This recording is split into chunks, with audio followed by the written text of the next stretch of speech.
In 1970, it was a small percentage of the total population, maybe 3 to 5%. By 1980, it had spread to the vast majority of the public, up to 80%. You asked the question, how do you get self-actualized? You take this day and you say, when I shave every morning, I look in that mirror, I say to myself, I really say this, I say, nobody is going to ruin this day for you, Wayne Dyer, nobody. That this preoccupation with the self and the inner self traveled and spread throughout the society in the 1970s.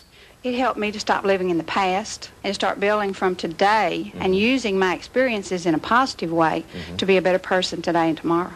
But then the problem comes, well, how do you be self-expressive?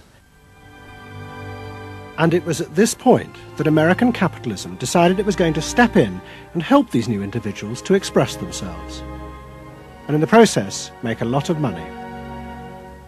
The first thing they were going to do was to find a way of getting inside their heads, to discover what these new beings wanted in order to be themselves.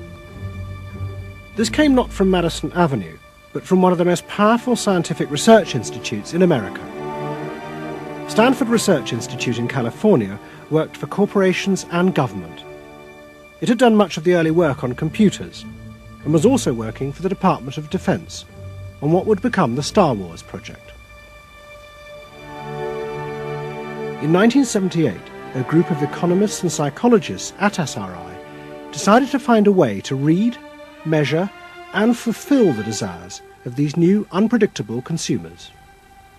The idea was to create a rigorous tool for measuring a whole range of desires, wishes, values that prior to that time had been kind of overlooked. They say in business, what gets measured gets done. We were basically telling manufacturers, if you're really going to satisfy not just the basic needs, but individuated wants, whims, and desires of more highly developed human beings, you're going to have to segment. You're going to have to individuate. To do this, SRI turned for help to those who had begun the liberation of the self. In particular, one of the leaders of the human potential movement, a psychologist called Abraham Maslow. Through observing the work at places like Esalen, Maslow had invented a new system of psychological types. He called it the hierarchy of needs, and it described the different emotional stages that people went through as they liberated their feelings. At the top was self-actualization. This was the point at which individuals became completely self-directed and free of society. The team at SRI thought that Maslow's hierarchy might form the basis for a new way to categorize society, not by social class, but by different psychological desires and drives. To test this, they designed a huge questionnaire with hundreds of questions about how people saw themselves, their inner values. The questions were designed to see whether people fitted into Maslow's categories.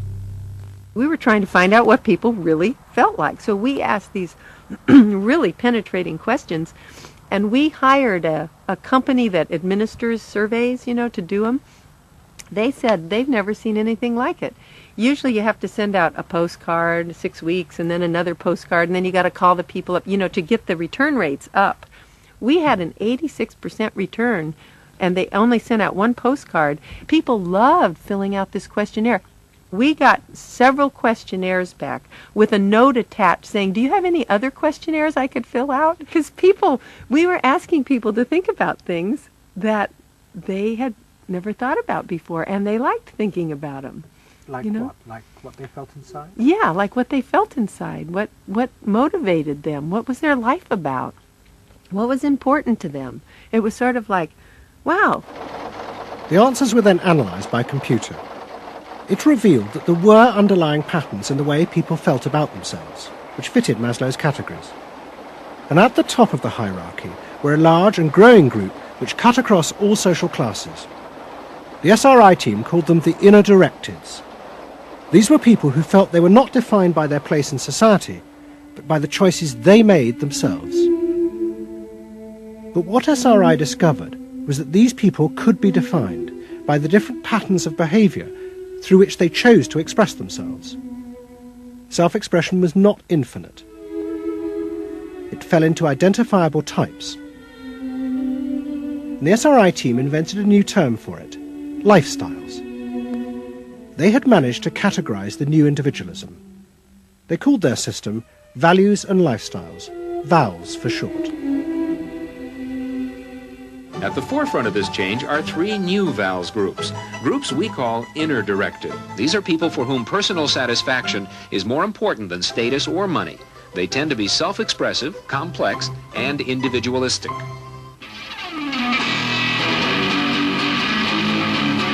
Rob is an I am me. I am me's are searching for new values, breaking away from traditions and inventing their own standards.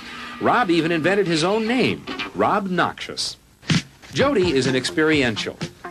This is a group seeking inner growth through direct experience. Experientials aren't in one place much. This is the try-anything-once crowd, and all that activity takes goods and services. Their hobbies are hands-on, and their possessions are simple, but not always simply priced. I'm a bookseller. I sell books. I'm a businessman. That doesn't necessarily mean that I believe in capitalism. It just happens to be what I'm doing now. SRI created a simplified questionnaire with just 30 key questions. Anyone who answered them could be immediately fitted into a dozen or so of these new groups. It allowed businesses to identify which groups were buying their products, and from that, how the goods could be marketed, so they became powerful emblems of those groups' inner values and lifestyles. It was the beginning of lifestyle marketing. So it allowed people not just to look at people as demographics, group of age and income and whatever, but to really understand the underlying motivations. I mean, most of marketing was looking at people's actions and trying to figure out what to do. But what we were doing is we were trying to look more into people's underlying values so that we could predict what is their lifestyle, what kind of house do they live in, what kind of car do they drive.